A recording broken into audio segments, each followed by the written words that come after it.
Salutare dragilor, sunt Mihai Daniel, așa cum vă promiteam în clipul de astăzi. Urmează acest interviu cu bunul meu prieten Lurian. Lurian, nice to meet you. Thank you for coming again. Yeah, thank you for coming to Malaysia and nice to meet you again.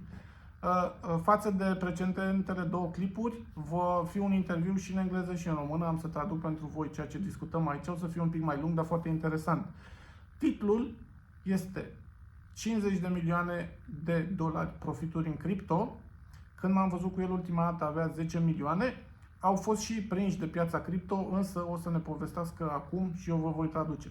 So, Lurian, last time we speak about how you made your first 10 million, and in the first podcast we discussed about how you made the first million. And now you told me that at the top of the market you had like $50 million. Yes, we have about $50 million in the fund. Okay, and deci la vârf de piață, asta înseamnă undeva în noiembrie anul trecut, aveau 50 de milioane de dolari. How much did you cash out from that? We cash out about 28 million from the market, and then we have some leftover in some of the primary market token, and which is not vested yet. And then we have still holding some of the altcoin like Polkadot, near Algorand. We still hold a lot of that. Yeah. So you had deci a avut 28 de milioane profituri încasate, au păstrat în jur de 22 de milioane în piață, dar piața a căzut cam 30% pentru ei, adică portofoliul lor acum real este undeva la 10 milioane plus. Acum o să le întreb despre viitor. What is your plan for the future? In what kind of projects you invest, and are you investing for 2022 or you plan to invest for 2024 for the bull market? So to answer your question, for the current market is it's kind of like a bear downtrend market, right? So from what we see, it's kind of like maybe a year or two for us to do some grassroots level, which I see. Grassroots level work, which I see is good because from the current market, a lot of project that we see is bubble or doesn't have good foundation, they've been flushed out by the market, because when the bear market hits, a lot of project got affected, right? So everybody, all FDVs and all valuation went down, but really good project, they will tank. They won't really just keep on going down. So what I see, the bear market is actually a good thing for us to view that which project is going for the long term. So it's easier for us to have more clarity in the market, in whereby we can choose the project that will rally for the next bull run, which I think would be around a year and a half from now, maybe around 2024, or the latest is 2025. Deci ei vor investi în proiecte de infrastructură. O să vorbim imediat și în detaliu despre asta, dar ideea este, părerea lui este că bear market-ul este perioada în care se văd proiectele de calitate și proiectele care nu sunt de calitate. Proiectele care nu sunt de calitate ies din piață, dau faliment, sunt rug pull-uri, se întâmplă tot felul de lucruri. Dar proiectele mari, cum e Polkadot-ul, cum e Algorand-ul, ce zicea el, Nier, sunt proiecte care doar scad, au o cădere destul de mare, dar ele supraviețuiesc în următorul ciclu. Iar așteptările lui sunt ca în 2024, cel târziu 2025, să fie perioada în care vor colecta rezultatele și beneficiile acestei investiții. Deci este o investiție pe termen lung. And what kind of projects you are planning to invest? The current environment, because crypto market changed very drastically, and then it's a dynamic market. So every sector and every thing that you invested in, they change over time. So for example, last year when I was talking with Daniel in Dubai, that we are heavily invested in metaverse and GameFi, but as the scene changes, we see that there is a very crucial area that we need to look into, in which is the infrastructure that power the game. So our fund is looking into layer 2 scaling for the GameFi scene, or an infrastructure that is built to power NFT or marketplace on the on-chain. So maybe we will invest in something like the next OpenSea, or something like the next Gala, which we already invested in one of the platform, which is called Mira. You can have a look, Mira Games. they are building something on top of Ethereum at the moment, and they will be the layer 2 scaling solution for game provider. Yeah. Ok, deci planul lor este să investească în infrastructură, mai ales în infrastructura de gaming, în layer 2, în platforme de gaming, cum este Mira, spunea, proiecte similare cu ce a făcut Gala în trecut, de asemenea și în proiecte de infrastructură de viitor, cum este OpenSea. Piața NFT-urilor, vă spuneam că ea se va schimba, se va maturiza, nu vor fi doar poze cu câini și pisici. Și lucrurile astea trebuie făcute din timp, iar ei asta fac. And you are now creating a new fund. We speak already because I told you about the quantum venture, so we will do like a partnership on that. How much are you planning to raise from the market? We are opening our fund. Our new fund is called Aperon. We haven't do a deck on it, but we plan to raise 30 million within 2023, and then we plan that the fund is about 2 plus 1, so we have a two-year lock-in period plus one year of vesting period in which we will exit, and we plan to focus on 3 sectors. One is primary market, which is seed private sale or strategic sale of any project, and then second one is primary market, which is token that's listed on the exchange, but people might not know the potential of the token. We will buy it first when the market keep on dropping, which I said bear market is actually a good chance for us to go in. So we hope to raise 30 million by 2023. And then the third, we will focus on a type of on a token that we coin as 1.5 level token, which is the project that's listed, but the project has not shown any potential. So we will go to the project and we might talk to the project to lock a token that is already listed on an exchange. Which is not locked, but we will try to lock ourselves to get basically a discount on the token. That is three area that we are going to focus this year. Deci planul lor este să strângă 30 de milioane în următorul an, adică până în 2023. Nu este un fond ce se adresează României, adică acest clip nu are rostul de a promova un fond care este un fond mai mult privat. Dar este ideea și ce vreau eu să vă spun este modul în care oamenii care fac bani mulți gândesc. Oamenii nu gândesc pe termen scurt, gândesc pe termen lung și ei vor investi în 3 direcții.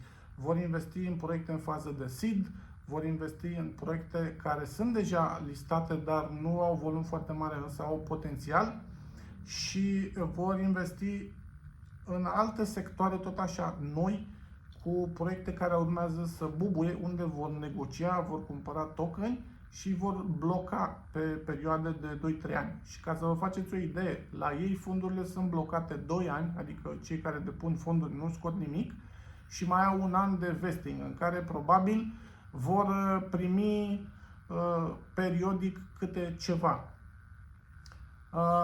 When do you think this current bear market will end?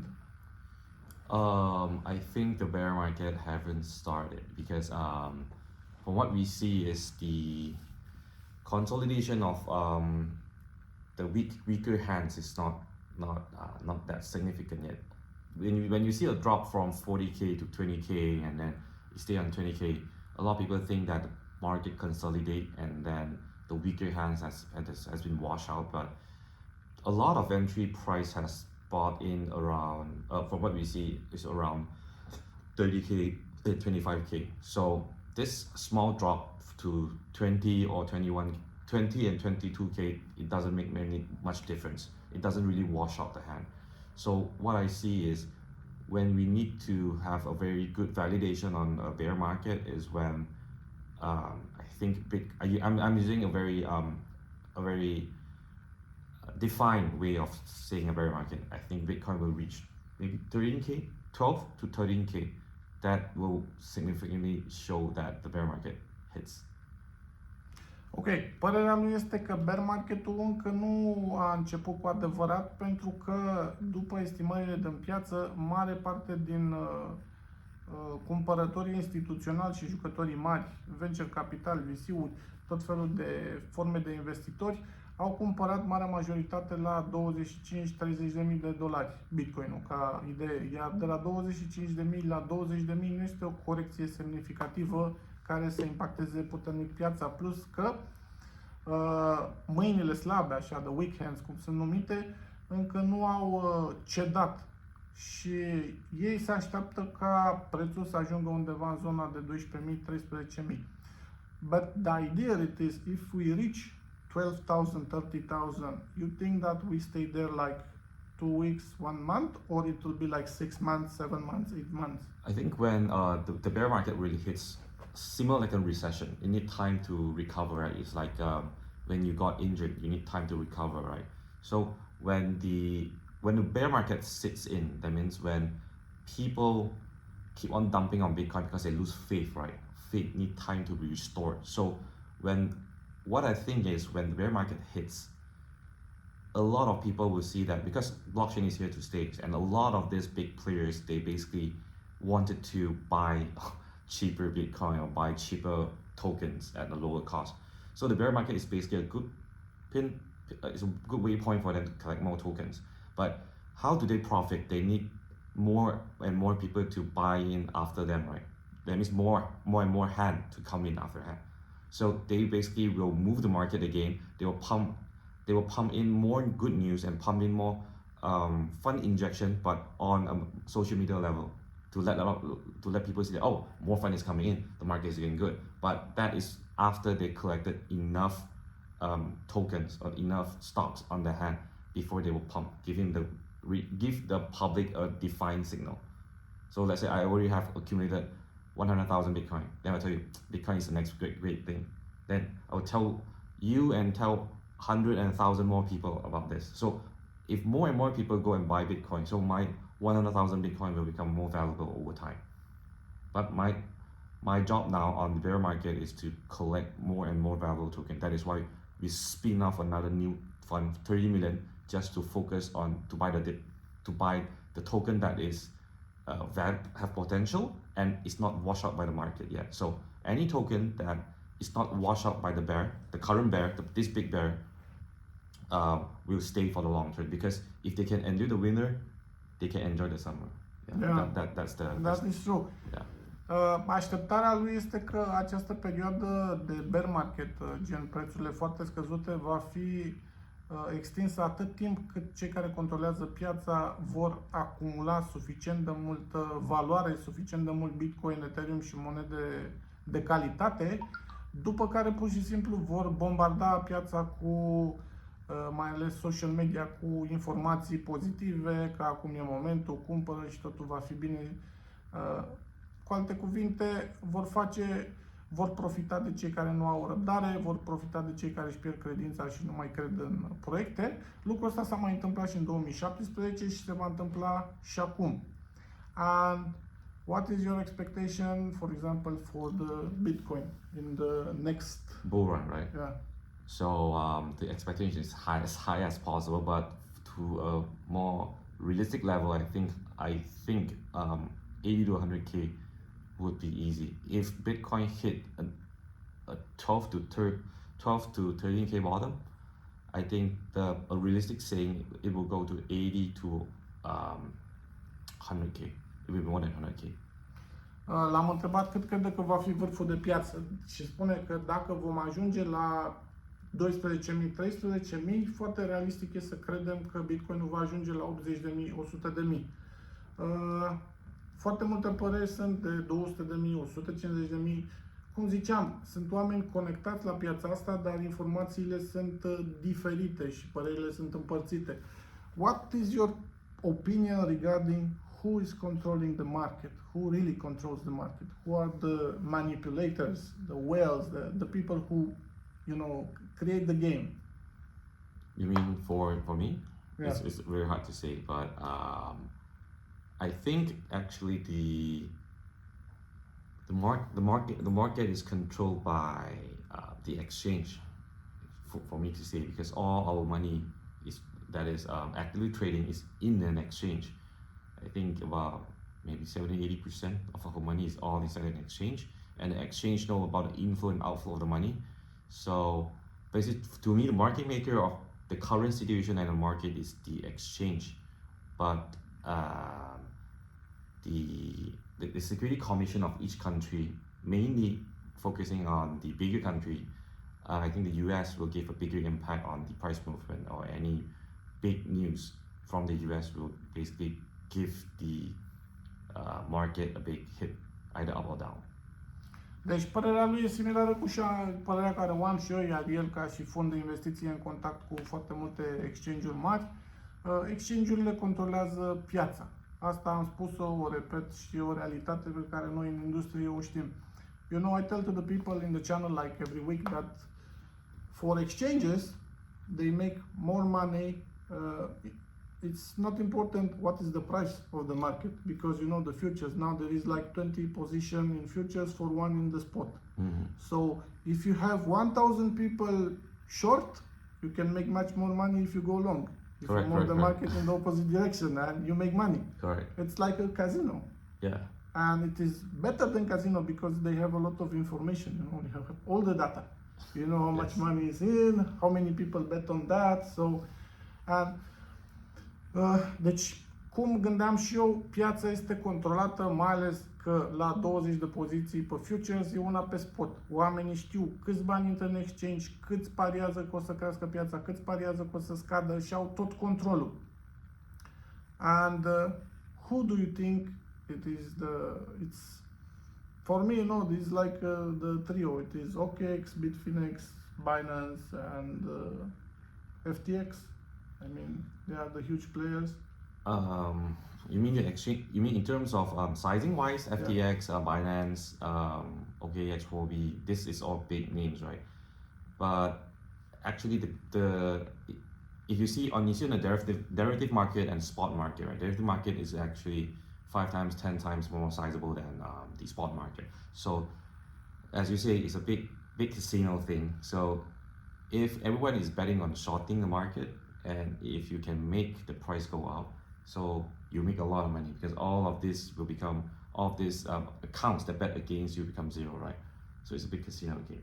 So from a simple way point of saying that exchanges are the market maker is true in some sense.